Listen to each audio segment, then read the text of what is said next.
Soybean দিয়ে যে এত সুস্বাদু ভর্তা বানানো যায় আগে জানলে হয়তো অনেক আগেই বানাতেন। নমস্কার বন্ধুরা, আজ আমি শেয়ার করছি সয়াবিনের একটি একদম ভিন্ন স্বাদের ভর্তা। খুব কম উপকরণে সহজ পদ্ধতিতে তৈরি এই রেসিপিটা ভাত, রুটি বা পরোটার সঙ্গে দারুণ লাগে। তাহলে চলুন দেখে নেওয়া যাক সম্পূর্ণ রেসিপিটি। সয়াবিনের এই রেসিপিটা তৈরি করার জন্য প্রথমে আমি জল গরম করে নিচ্ছি। দেখুন জল খুব ভালোভাবে গরম হয়ে গেছে। এবার আমি এর মধ্যে 1 কাপ মতো সয়াবিন দিয়ে দিচ্ছি। এবার এই সয়াবিনগুলোকে দিয়ে ভালো করে মিশিয়ে নিয়ে 2-3 মিনিট মতো সয়াবিনগুলোকে একটু সেদ্ধ করে নিতে হবে। 3 মিনিট মতো সয়াবিনগুলোকে ভালো করে সেদ্ধ করে নিয়েছি। আর দেখুন সয়াবিনটা দেখুন একদম ভিতর পর্যন্ত সেদ্ধ হয়ে গেছে। এবার এই সয়াবিনগুলোকে গরম জল থেকে একটা ছাঁকনার সাহায্যে ছেঁকে তুলে নিচ্ছি।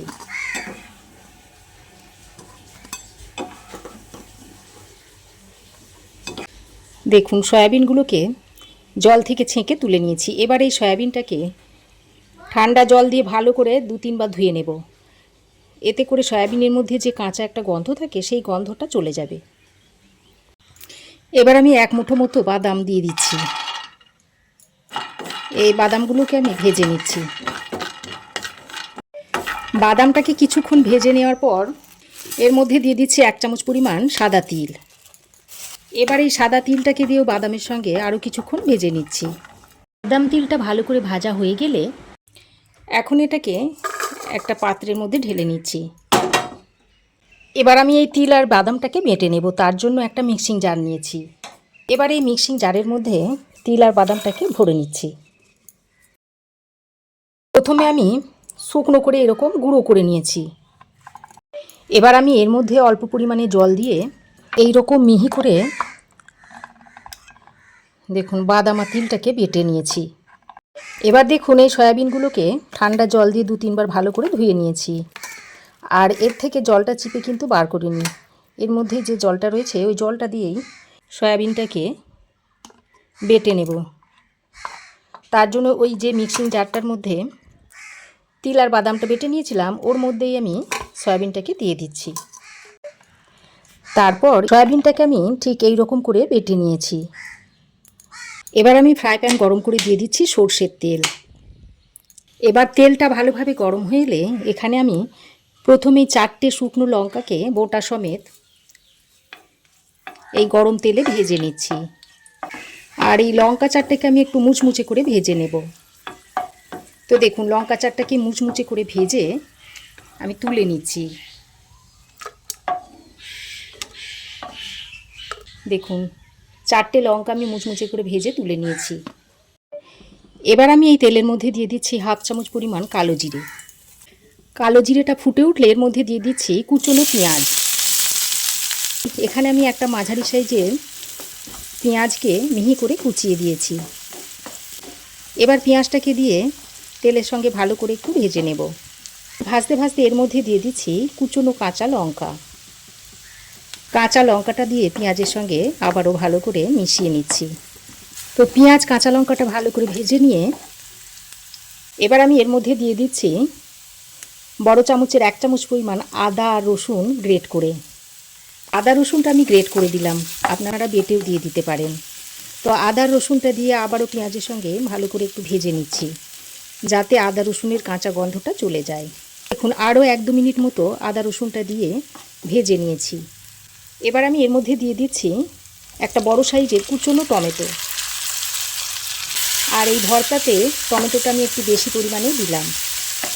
টমেটোটা দিয়ে 1-2 বার ভালো করে নেড়েচেড়ে মিশিয়ে নিয়েছি। এবার আমি এই সময় পরিমাণ মতো নুনটা দিয়ে দিচ্ছি, তাহলে টমেটোটা তাড়াতাড়ি গলে যাবে।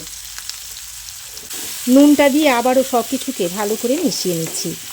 আর এই সময় আমি একটু ঢাকা দিয়ে রান্নাটা করে নিচ্ছি, এতে করে টমেটোটা খুব তাড়াতাড়ি গলে যাবে। ঢাকা দিয়ে আমি আরও 2 মিনিট মতো মিডিয়াম ফ্লেমে রেখে মশলাটাকে কষিয়ে নিয়েছি। আর টমেটোগুলো দেখুন খুব সুন্দর গলে গেছে। এবার আমি এখানে দিয়ে দিচ্ছি পরিমাণ মতো হলুদ গুঁড়ো আর দিয়ে দিচ্ছি লাল লঙ্কার গুঁড়ো। তবে আপনারা চাইলে এখানে ঝাল লঙ্কার গুঁড়োও দিয়ে দিতে পারেন।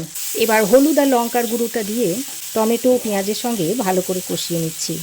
গুঁড়ো মশলাগুলো দিয়ে ভালো করে কষিয়ে নেওয়ার পর এবার আমি যে চিনেবাদাম আর তিলটা বেটে রেখে দিয়েছিলাম সেটা এর মধ্যে দিয়ে দিচ্ছি। আর এই সময় গ্যাসের ফ্লেমটাকে একদম লোতে রেখে দিতে হবে, তা না হলে বাদাম তো ধরে যেতে পারে। তারপর আমি সব কিছুকে একসঙ্গে ভালো করে মিশিয়ে নিচ্ছি। আর বাদাম আর তিলটা যেহেতু আমি ভেজে দিয়েছিলাম, তাই খুব বেশিক্ষণ কষানোর দরকার নেই, হালকা একটু কষিয়ে নিলেই হবে। তো দেখুন সব কিছুকে ভালো করে কষিয়ে নিয়েছি। এবার আমি যে সয়াবিনটাকে বেটে নিয়েছিলাম সেটা এখানে দিয়ে দিচ্ছি। এবার এই সয়াবিন বাটাটা দিয়ে আবারও সব কিছু একসঙ্গে ভালো করে মিশিয়ে নিচ্ছি। আর গ্যাসের ফ্লেমটাকে এই সময় মিডিয়ামেই রেখে দিয়েছি। আর এই মিডিয়ামে রেখেই রান্নাটা করে নিতে হবে। আর এইভাবে নাড়াচাড়া করে সয়াবিনের মধ্যে যে জলো ভাবটা রয়েছে সেটাকে শুকিয়ে নিতে হবে। বন্ধুরা, সয়াবিনের রেসিপি তো আপনারা অনেকভাবেই তৈরি করে খেয়েছেন। এইভাবে একবার সয়াবিন তৈরি করে খেয়ে দেখবেন, খেতে অসাধারণ টেস্ট হয়। আর গরম ভাতের সঙ্গে তো জাস্ট ফাটাফাটি লাগে। শুধু গরম ভাতেই নয়, রুটি পরোটার সাথেও খেতে এটা মন্দ লাগে না। এবার আমি এর মধ্যে স্বাদ মতো একটু চিনি দিয়ে দিচ্ছি। যেহেতু টমেটোটা একটু পরিমাণে বেশি দিয়েছি, তাই টমেটোর টক ভাবটা ব্যালেন্স করার জন্য একটু চিনি দিয়ে দিলাম, তাহলে খেতে খুবই টেস্টি হবে। চিনিটা দিয়ে আবারও সব কিছু ভালো করে মিশিয়ে নিচ্ছি। আর বন্ধুরা, যারা সয়াবিন খেতে পছন্দ করে না বা ভর্তা একদমই পছন্দ করে না, তাদের একবার এইভাবে তৈরি করে খাওয়াবেন, দেখবেন একদম চেটেপুটে খাবে আর বারবার তৈরি করার অনুরোধ আসবে। তো দেখুন বন্ধুরা, প্রায় 3-4 মিনিট মতো মিডিয়াম ফ্লেমে আমি এই ভর্তাটাকে ভালো করে নেড়ে চেড়ে মিশিয়ে নিয়েছি। আর দেখুন এর থেকে জলভাবটা একদমই চলে গেছে। আর দেখুন কড়াই থেকে ছেড়ে ছেড়েও আসছে, তার মানে ভর্তাটা আমার রেডি হয়ে গেছে। আরও 1-2 মিনিট এইভাবে মিশিয়ে নিয়ে তারপর আমি ভর্তাটাকে নামিয়ে নেব। তো দেখুন ভর্তাটা রেডি হয়ে গেছে। এবার আমি গ্যাসের ফ্লেম বন্ধ করে এটাকে নামিয়ে নিচ্ছি। এবার আমি এই ভর্তাটাকে একটা প্লেটে সার্ভ করে দিচ্ছি।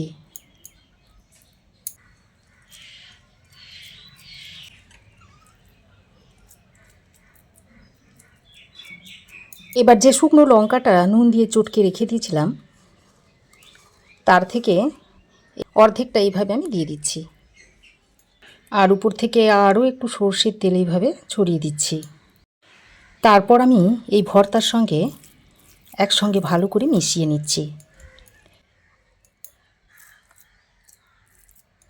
এবার যে বাকি লঙ্কাটা রেখে দিয়েছিলাম সেটা এইভাবে ছড়িয়ে দিচ্ছি।